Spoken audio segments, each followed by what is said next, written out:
Hey Pursuit students and families, it's your girl Emily coming at you from my house, and you guys are probably watching from your house because of this crazy COVID-19 coronavirus, all of this crazy stuff going on.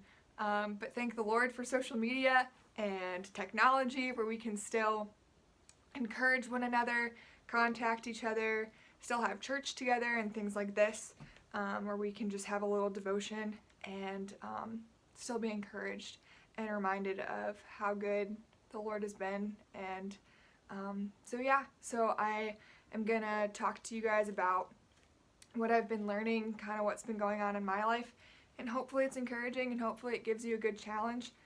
And so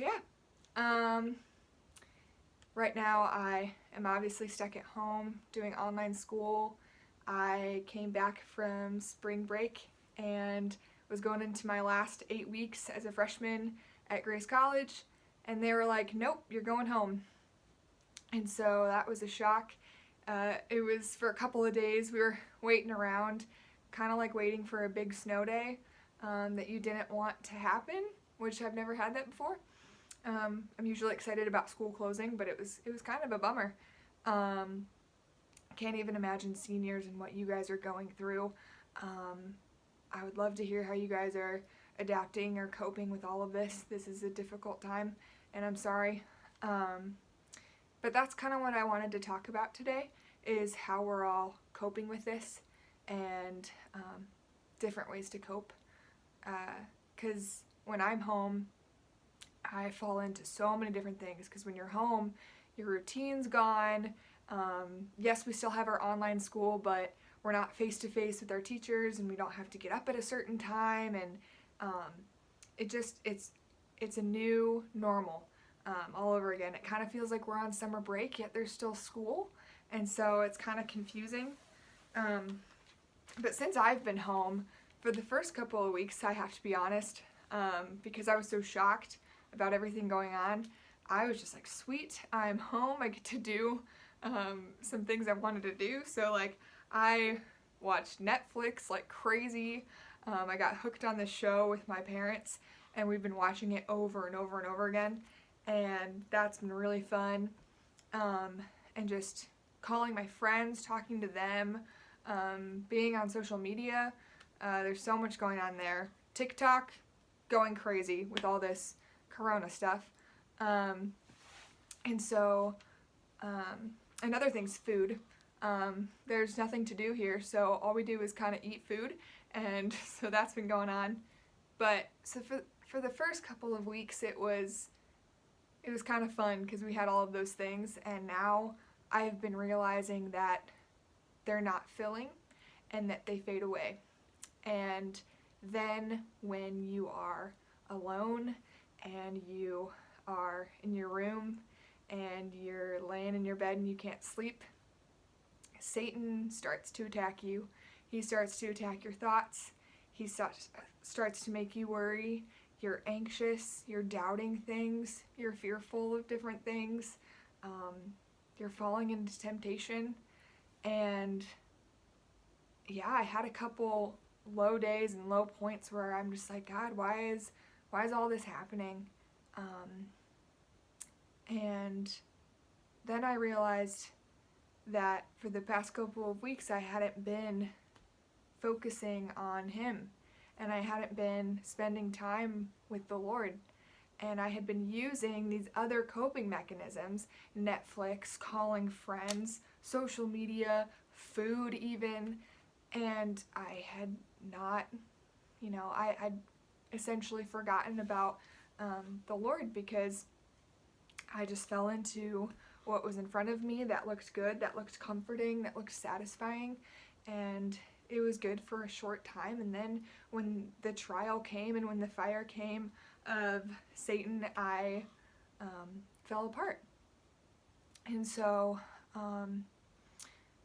that reminded me of the parable in Matthew about different foundations. And so that's what we're going to look at for our devotion today. So if you guys have your Bibles, I would open up to Matthew 7, and it's going to be verse 24. So it's the parable of building your house on the rock. So I'm going to read for us. And it says, "Everyone then who hears these words of mine and does them will be like a wise man who built his house on the rock. And the rain fell, and the floods came, and the winds blew and beat on that house, but it did not fall, because it had been founded on the rock. And everyone who hears these words of mine and does not do them will be like a foolish man who builds his house on the sand. And the rain fell, and the floods came, and the winds blew and beat against that house, and it fell. And great was the fall of it." So, that was the parable that Jesus had gave. And as we can see, one builder built his house on the rock, the other builder built his house on the sand. And the interesting part is the one on the sand didn't crumble right away. It fell when the storms came, when the rain came, when the wind came, then it fell down. And when I think about the rock, when I picture a rock and when I picture sand, it seems easy to build my house on the rock because that's kind of stupid to build your house on the sand. And then I started thinking about it in terms of our life today, and I think that there is a lot of things that look like a rock but aren't really a rock, and they're actually sand. And then when the storms come, we crumble and we fall. And a cool illustration that I have right here, I was actually hiking, trying to get outside during this crazy stuff going on, and I was walking through the river, and I was finding all these rocks, and it was really cool. And I'm not a nature person. My mom was with me, and she told me everything, because I just, like I said, I sit and watch Netflix all day. So we stumbled upon this rock, and I have two here, and they're super cool. And they look super strong. And if you could feel this, these are super heavy, just super weighted, right? And so I picked these up, and then all of a sudden, my mom goes, "Here, I'm going to show you something." So I'm going to do it now. So hopefully you guys can see this, and hopefully this works.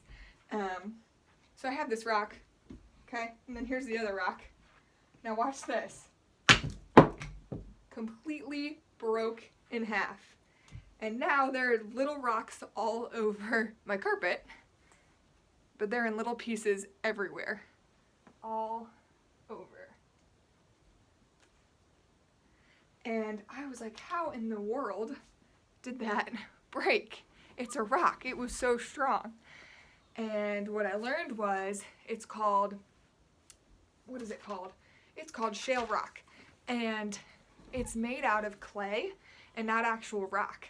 So it appears like it's this strong rock and this solid foundation, but in reality, it shatters as soon as it hits something hard. And that was really, really interesting to me and just kind of convicting and hit my heart. And I was like, wow, what are the things in my life that appear as a fake rock that I'm building my life upon, when I know that my true rock is Jesus and that I should listen to his words. So that's what I want to actually challenge you guys with. So first of all, if we know that our rock is Jesus, then how do we build our life on him? How do we build our foundation on him? And the answer is by simple daily obedience of reading his word, praying, and listening to his voice. And I know that sounds super difficult, or it may sound like the normal Christian answer, but I have seen God's faithfulness, and I have heard his voice, and I have seen him work throughout my life because I've followed him, because I've simply obeyed him and read his word. And it's so rewarding to see all of that in my life. So I would encourage you guys to figure out how to build your foundation on that rock. Join the YouVersion app. Do plans with your friends. Start journaling and start praying. The biggest thing with all of this, with all of that, and with praying and reading your Bible is finding accountability. because you can really start and feel really good about it, and then you can just fall off the wagon right away. So you need to get an accountability partner, get a friend. Students, talk to your leaders, have them just text you and keep you accountable and see if you are keeping up with things. It's really good to have in place. So my overall challenge to you guys would be a couple things. The first thing is I would make a list of everything that you think are fake rocks in your life. Whether that be Netflix or social media, or maybe it's something deeper. Maybe it's a relationship that you think you get filled up from. Maybe it's an addiction that you're hiding.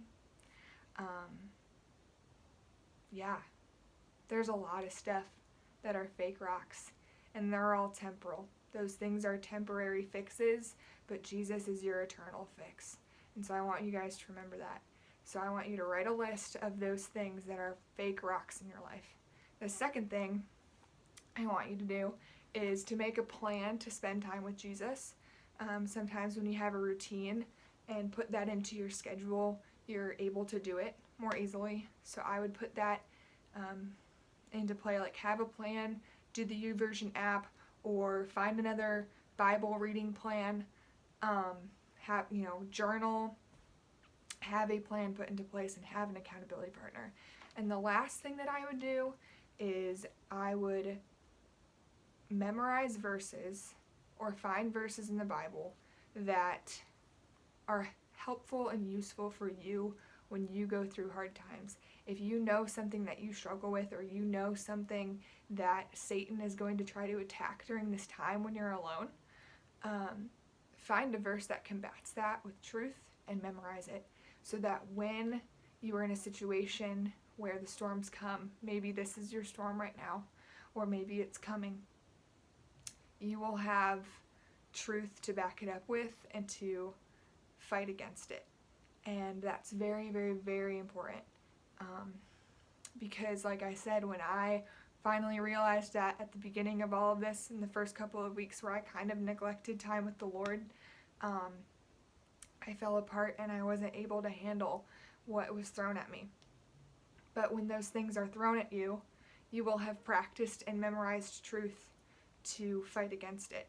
So that's super, super, super important. And God will never fail you, and He'll never leave you through all of this. So He is your ultimate strong rock. This is the strong rock that's never gonna break.